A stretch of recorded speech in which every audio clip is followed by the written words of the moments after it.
दोस्तों, अगर आप अपने जीवन में किसी बात को लेकर परेशान हो या आपको लगता है कि आप किसी चीज़ में अच्छे नहीं हो, तो ये कहानियाँ अंत तक जरूर देखें। आपका नज़रिया बदल जाएगा। पहली कहानी बाज की है, जिसने दर्द से दोस्ती की और राख से उठकर फिर से आसमान का राजा बन गया। बाज सभी पक्षियों का राजा होता है, जिसकी उम्र लगभग 70 वर्ष की होती है। लेकिन बाज के जीवन में भी एक ऐसा मुश्किल वक्त आता है जब उसका जीवन दांव पर लगा होता है। जब बाज 40 साल का हो जाता है, तब उसके पंख काम करना बंद कर देते हैं, जिससे वो उड़ नहीं पाता। उसके नाखून कमज़ोर पड़ जाते हैं, जिससे वो शिकार को पकड़ भी नहीं पाता, और उसकी चोंच भी कमज़ोर पड़ जाती है, जिससे वो शिकार को मुंह में भी नहीं दबा पाता। ये वक्त बाज के जीवन का सबसे बुरा वक्त होता है। बाज के पास दो ऑप्शन होते हैं।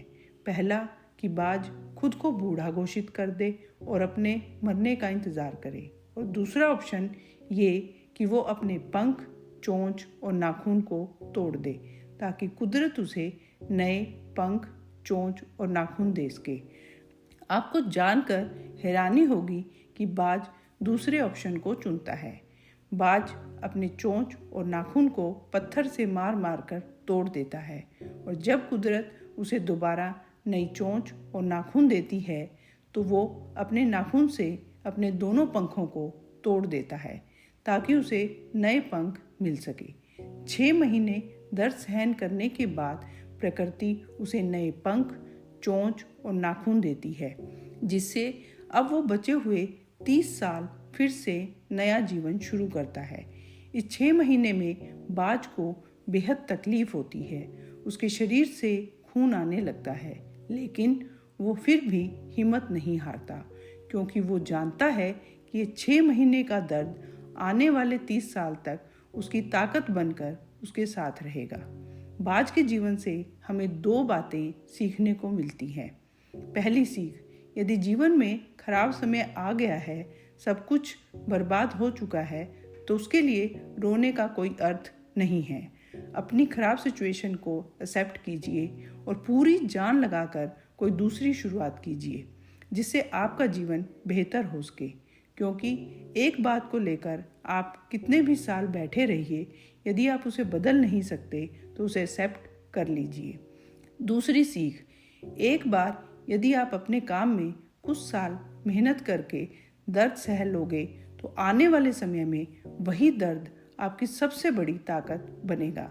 अभी कुछ साल अपने जीवन में जी तोड़ कर मेहनत कीजिए, फिर देखिए आने वाले समय में आपके पास सब कुछ होगा और आप एक बेहतरीन जीवन जी रहे होंगे।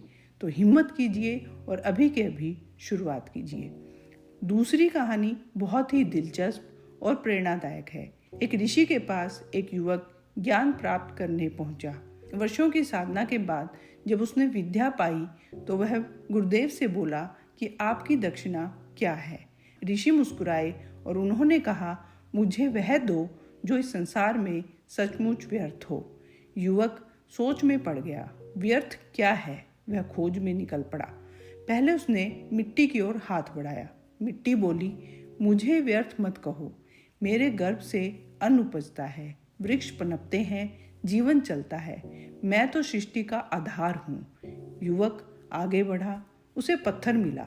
उसने सोचा शायद यह बेकार हो, पर पत्थर भी बोला, मुझसे ही तो घरों की नींव बनती है, तेरे मंदिर की प्रतिमाएं गढ़ी जाती है। मैं व्यर्थ नहीं हूँ। युवक चकित रह गया। अब उसे कुछ दूर ढेर सा कचरा दिखा। उसके मन में विचार आया, बस यही होगा व्यर्थ। वह जैसे ही उसके पास पहुंचा, कचरे से आवाज आई, मुझे व्यर्थ क्यों मानते हो? मुझसे तो खाद बनती है, जिससे खेतों में जीवन लौटता है। मेरी धातुएं पिघल कर फिर से काम आती हैं। मैं सड़ता हूँ, गलता हूँ, पर धरती को फिर से उपजाऊ बनाता हूँ। मुझसे भी कुछ अच्छा निकाला जा सकता है, फिर मैं कैसे व्यर्थ हुआ? अब युवक हैरान हो गया। मिट्टी, पत्थर, यहाँ तक कि कचरा भी उपयोगी निकला। तो आखिर व्यर्थ क्या है? रास्ते में एक संत मिले। युवक ने अपनी पूरी कथा सुनाई। संत मुस्कुराए और बोले, बेटा, संसार में कोई भी वस्तु पूरी तरह व्यर्थ नहीं।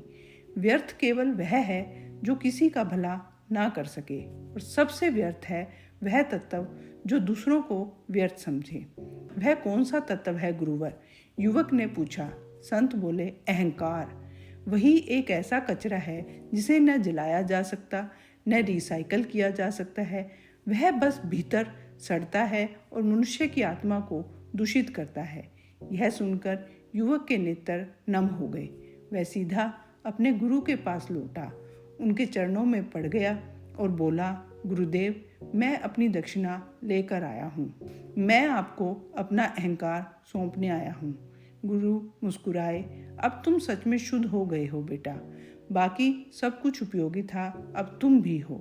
संदेश: सृष्टि में कुछ भी व्यर्थ नहीं, यहाँ तक कि कचरा भी नहीं। व्यर्थ केवल हमारा अहंकार है जो किसी के काम नहीं आता और सब कुछ बिगाड़ देता है। हर कहानी हमें भीतर झांकना सिखाती है। ऐसे ही और प्रेरणादायक कहानियाँ सुनने के लिए पॉजिटिव वाइब्स को सब्सक्राइब करना ना भूलें, और इस वीडियो को लाइक और शेयर कीजिए और कमेंट में लिखिए, नई उड़ान नई पहचान। धन्यवाद।